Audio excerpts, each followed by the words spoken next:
How to fix your Bumble cannot delete account. So let's get straight into the video. There are a couple of reasons why you could be facing this problem.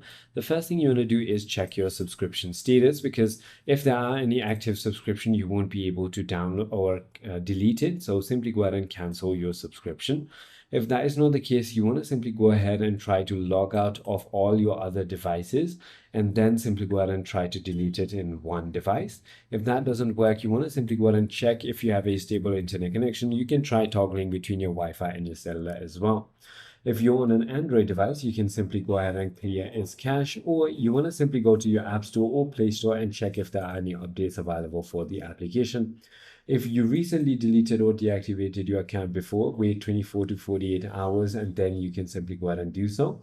If none of it works, you want to simply go ahead and go to help.bumble.com to contact their support team.